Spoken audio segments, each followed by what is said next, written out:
Welcome to Karen's Conversations. One of the things I think that's challenging a lot of IT departments and organisations today is being able to market its value to the rest of the business and to even external customers. In the days where anyone with a credit card and an internet connection can basically buy their own IT. So how does the traditional IT department market its value to the rest of the business?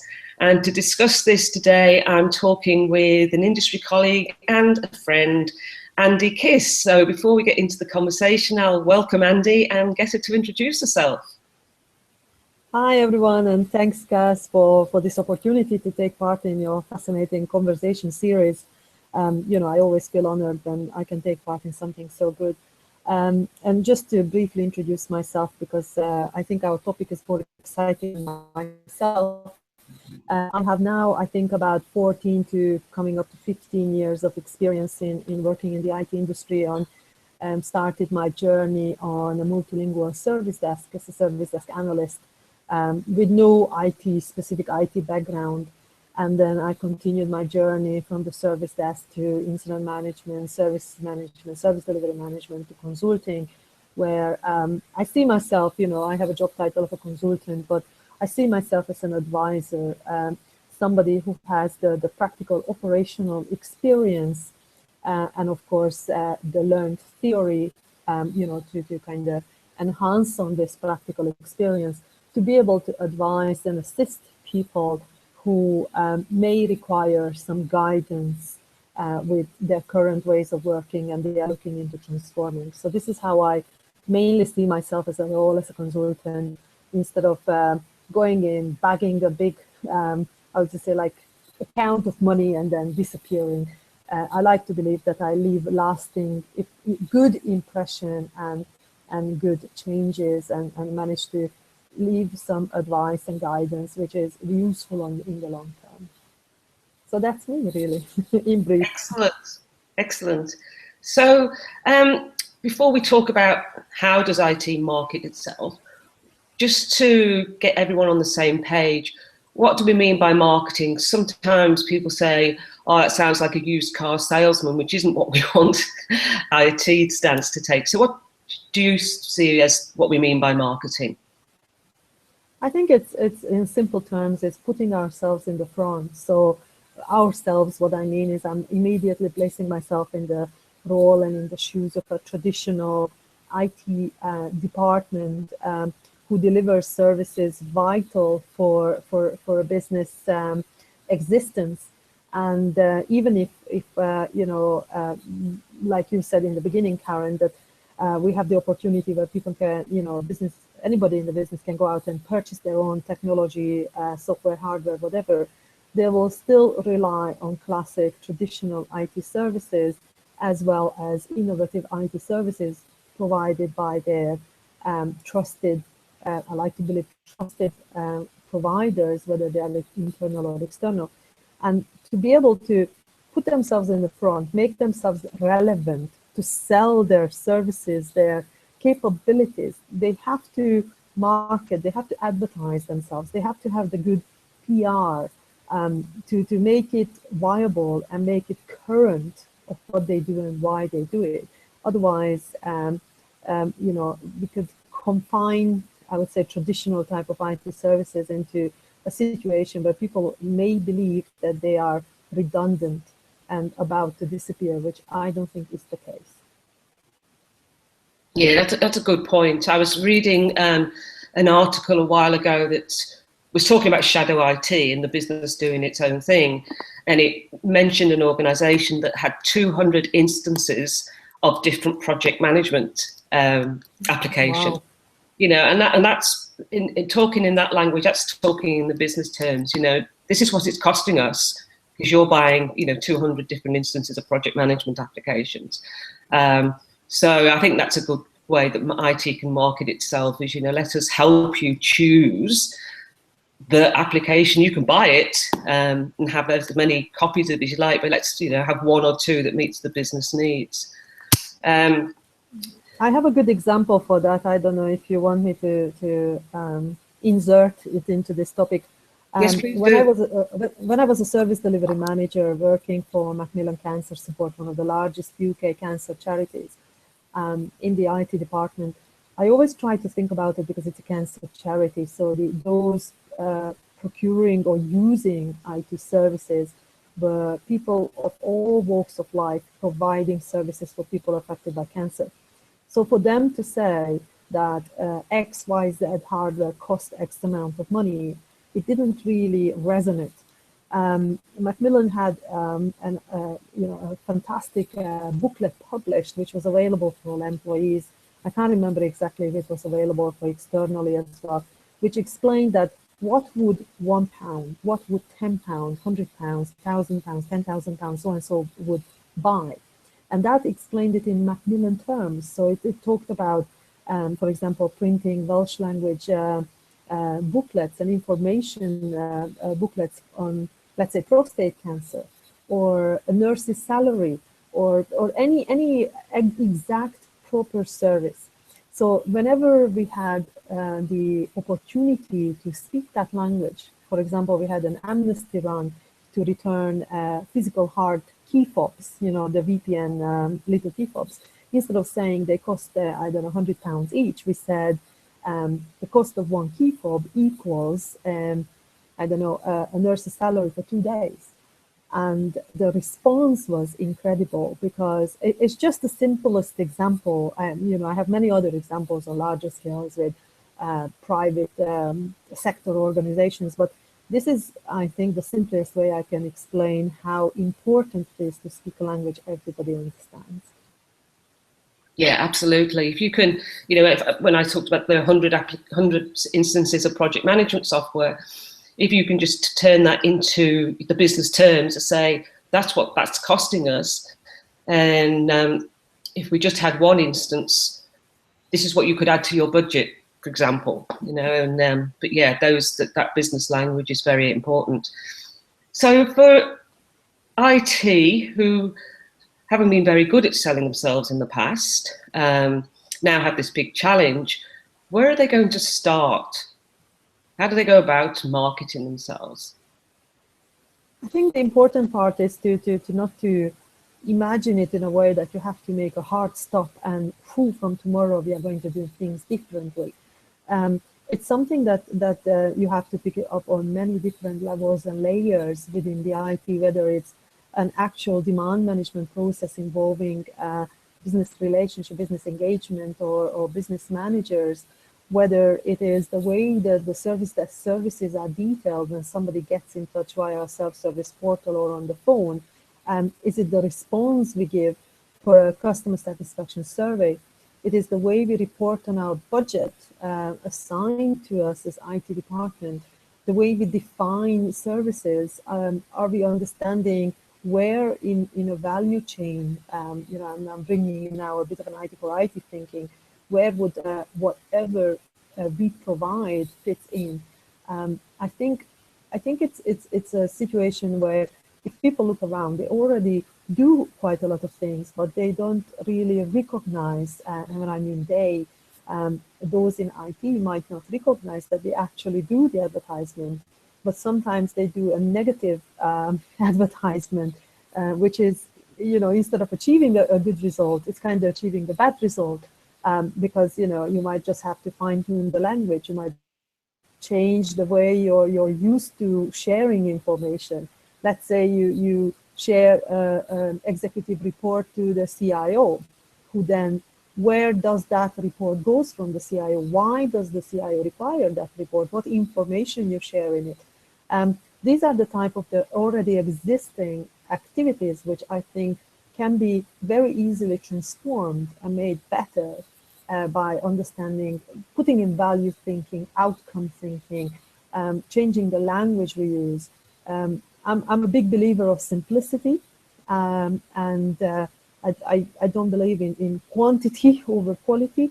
And, we both know, seen crazy, death by PowerPoint slide decks prepared in the name of reporting, or incredible Excel and Crystal reports submitted weekly.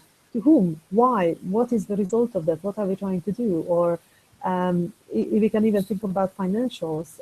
How and when is procurement involved? At what stage and what for? Are we still counting the number of exact assets we are purchasing, or how are we getting about it? So that's my view, really. Yeah, and I was listening to a webinar on the Business Relationship Management Institute the other day, and that was talking about that simplicity as well, which you mentioned, Andie. And one of the things IT did was just make some posters promoting what they were doing, and that and information. And I suppose it was sort of numbers, but trying to put it in business terms. Did you know we have fulfilled this many service requests over the last 6 months, or just something to make the business sort of go, oh, that's what IT are doing, and all those, they're big numbers.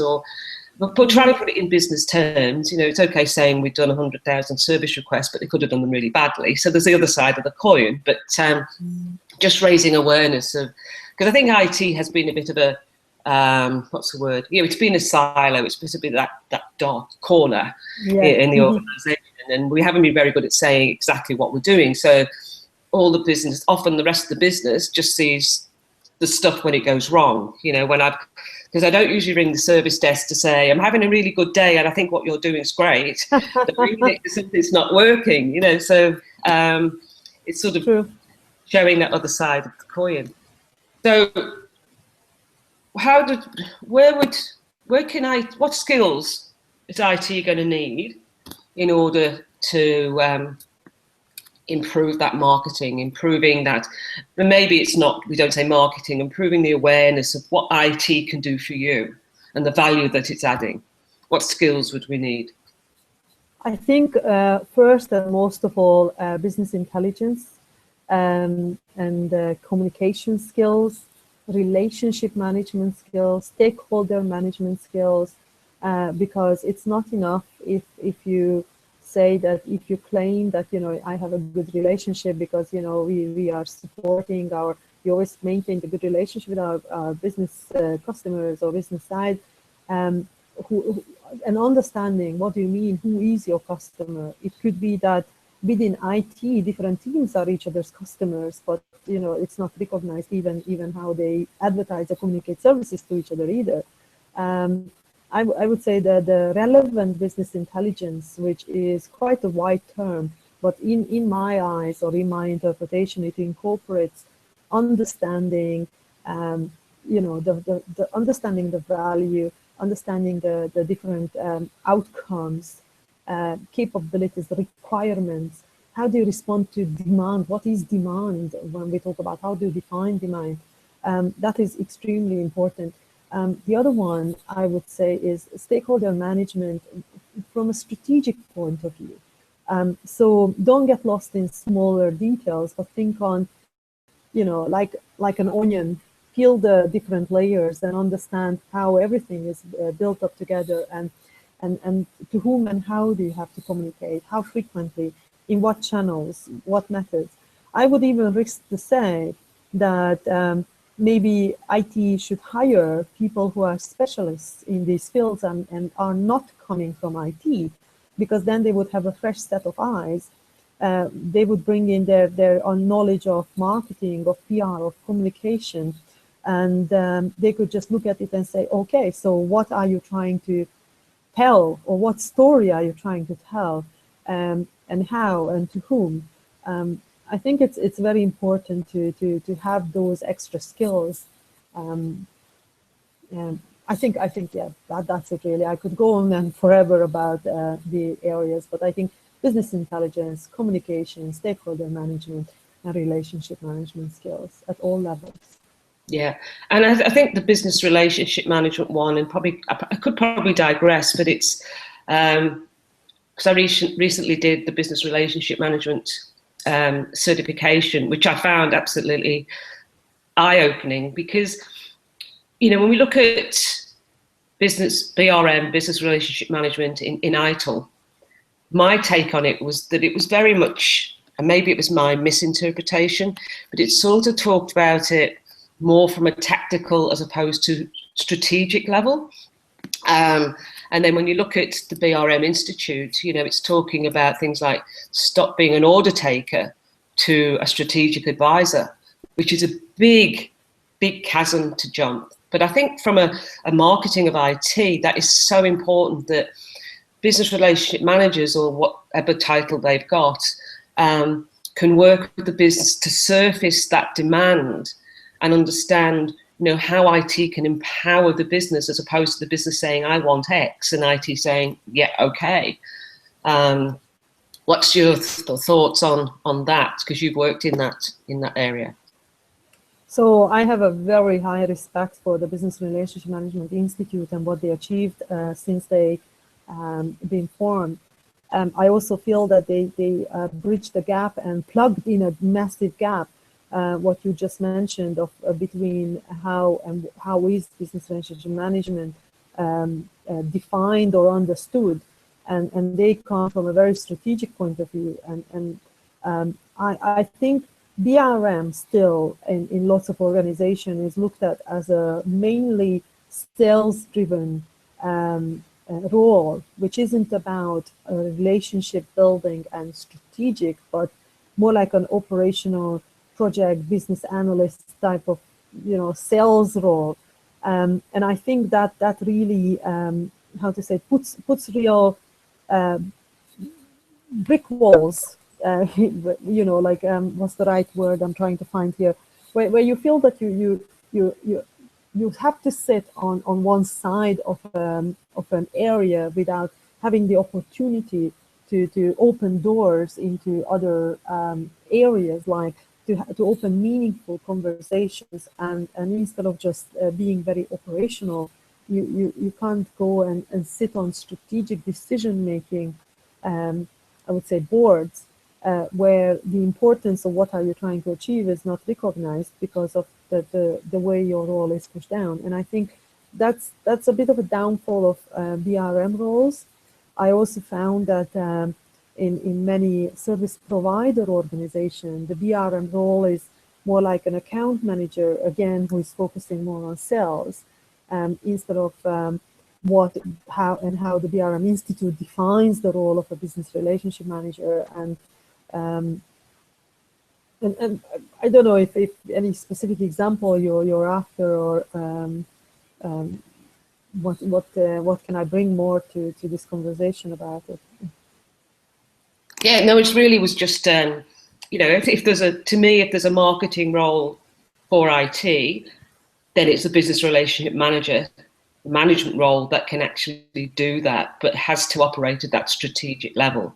And, they could, but I also think that them alone is not enough. So you would either have to have a BRM team with defined roles and skill sets, and bring in people who understand communications management, who are able to create a strategy for transformation communication, because a BRM manager itself, one single person in that role, wouldn't be enough to fulfill all that requirement. I think it would be just falling in between many chairs if we would try to achieve all of that. If we just think about it in a way of how would somebody be able to represent, let's say, the IT, the voice of IT better than absolutely, you know, without a proper demand manager or BRM or whatever we like to call them, somebody who is able to have the conversation from one side, I would say demand side to the supply side, or from the business side to the IT provider side. It is absolutely critical to have the right person with the right skill sets, to have the business intelligence, but also have the technology market and technology intelligence. And here's another interesting point, what I like to believe. The rise of shadow IT, or the rise of distrust in IT, where, oh, well, you know, you're trying to make me work with legacy systems when there are so many nice new things, technologies available out there. It comes from the fact that it is not understood what are the real capabilities. So if somebody has the opportunity to open a conversation, let's say that our I don't know, purchasing system would never be viable on new cloud technology. You will still need your legacy infrastructure to support that because of the cost, because of the security, because of whatever reasons. But to be able to explain it in such terms that it is understood, I think that's super critical. But also to have the understanding of what is out there, to be able to argue or support the case of new technology. Because if you understand the business, if you have the right business intelligence, then you're able to come up with innovative new transformation ideas and not just toot the horn of, oh, everybody's moving to the cloud, let's all move to the cloud. Why? And which part of, of your, let's say, application portfolio or service portfolio you want to move, and how, and what are your security requirements? What is your, what are your, I would say, breaking points, and what are areas where you really have to think about it. And you do need a person or that understanding and knowledge of the business, the business environment, and also the technology market and the current existing technology infrastructure and system of a business. Yeah, absolutely. I think the BRM is a vital role, but you're right, it has to be, across IT, talking the right language and out to the rest of the business. Do you think, we mentioned you're getting external help, that stakeholder management, stakeholder engagement, communication, and those things needed to be able to help, raise the profile of the existing IT. Could IT get help from the marketing department that exists already within the organization? Of course, I think by all means. So I have worked in many situations on many projects, or even when I was in the operational side before I became a consultant. And I have always turned to either the internal comms team, the internal marketing team, to say, we would like to, we are launching, let's say, a self-service portal with defined services. What do you think would be the most appropriate way of communicating this, creating training? I even worked for a company where we had this stands set up in the near the restaurant and the cafe areas. So IT had almost like a desk, like a booth, like you would see on conferences, with the right posters, with marketing material, handy books, user guides, whatever, giveaways, free pens, cupcakes, everything really. Just something which made people stop. And there were, for example, laptops set up and said, hey, stop by, we want to show you this new project booking system everybody will have to use. It will be mandatory. But instead of just sending an email out that from the 5th of December, it is mandatory that everybody must use this. This is your user ID, don't share it, goodbye, which most of the people react to such messaging. Even in your personal life, you would go, why should I? Because somebody said so, no? But when you have free cupcakes, when you have approachable, smiling people who tell you, hey, have you seen, something amazing is going to happen, and it's going to be really awesome. And even if it's just the driest, most boring system update, but if it's served up in a way that makes people think, hey, that's really cool. But I would say generic things like a Windows 10 update.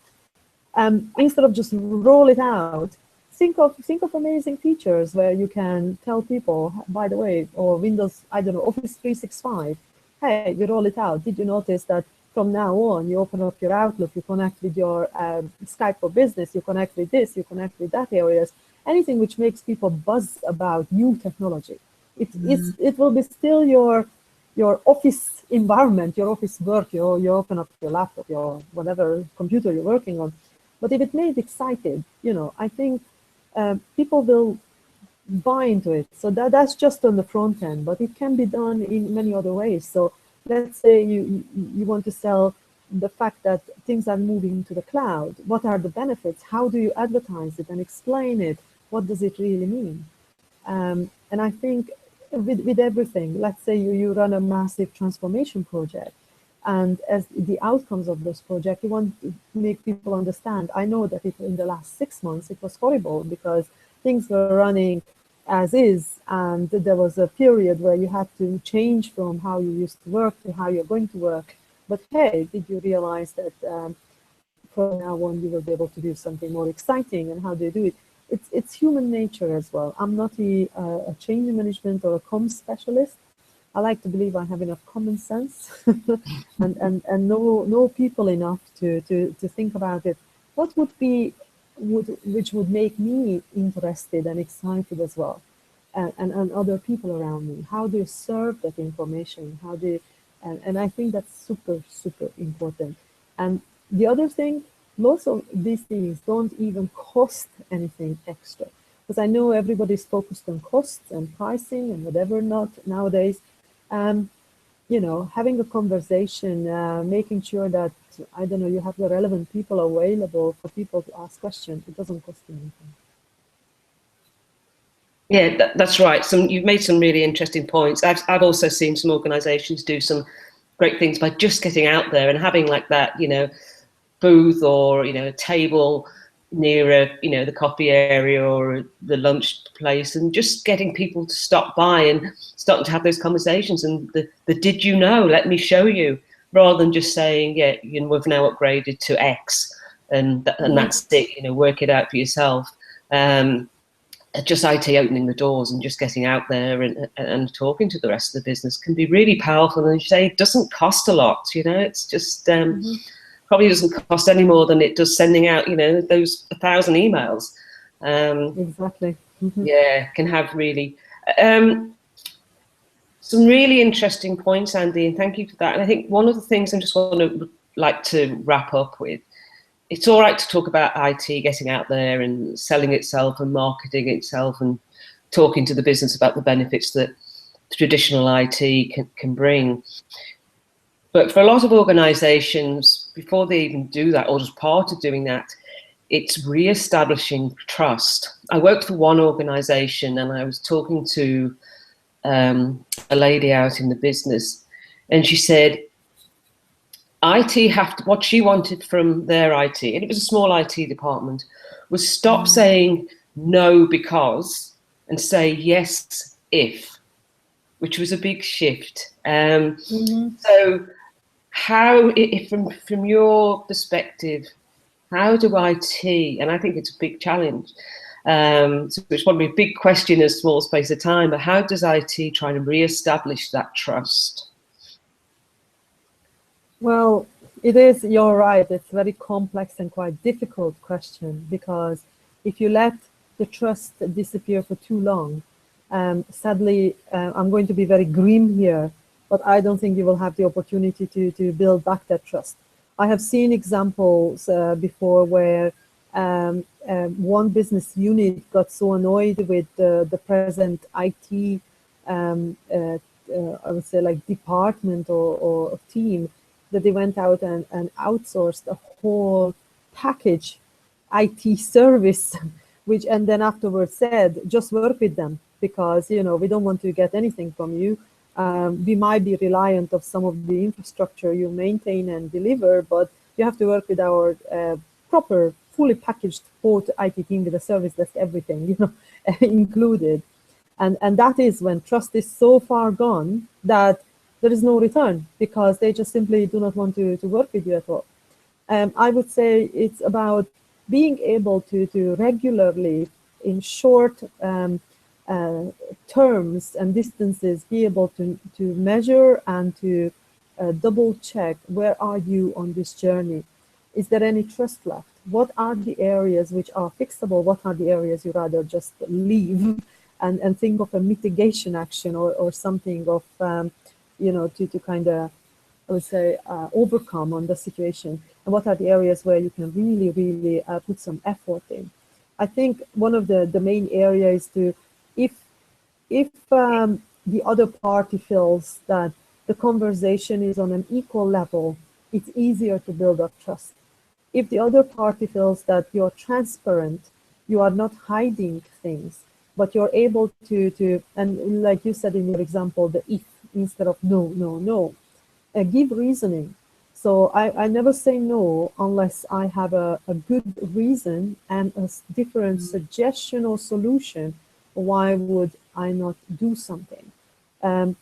Again, it goes back to human nature and almost being childish in that terms, or being in a relationship when you are not transparent. You may not be lying, you know, because in lots of situations people don't lie, but they may not be transparent, which gives place for assumptions, which gives place to situation where if you, after a while, the other party just get tired of not knowing or not understanding or feeling that they are not being listened to.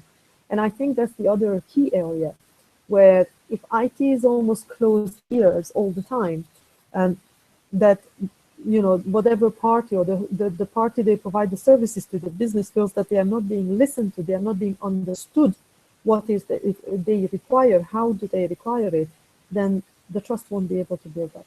And I think it's about listening, transparency, and communication. Never ever make assumptions or believe you know what the other party knows, and think that you know what the other party thinks about you or knows about you. I think that's also very key, because I think IT is guilty of assuming the worst and assuming that, oh, well, they would never tell us, or they would never bring us into a strategic discussion, or they would never ask us. Who, what do you mean they? Who exactly? Where are your blockages? Where are your areas where you have to solve a challenge to be able to move forward with something? And I think that's very important. Absolutely, Andie, I think you've just absolutely nailed it on the head. You know, communication, to me, transparency is, you know, is really key. You know, it's for IT to, you know, be able to put your hand up and say, yeah, we got it wrong, and this is what we're doing about it, rather than going, oh, you know, behind closed doors, oh shit, we got it wrong, don't tell anybody. Which has been how, you know, I've worked in organisations that have operated like that all the time, and no wonder the trust starts to fail or disappear. So a lot of challenges for IT, but a lot of good answers in there that you've covered, which is great. So I'm going to wrap up. Thank you so much for your time, Andie. It's been a great conversation. We've had a few challenges getting with the time zone differences and you flying in and out, getting this conversation to happen. And I'm so happy that we've been able to do that today. So thank you very much. And thank you for inviting me, and thanks for being patient with my technical issues. I really, really enjoyed it. So thanks so much. Likewise. So thanks, Andie. And the next Karen's conversation will be coming up very soon. Please watch this space.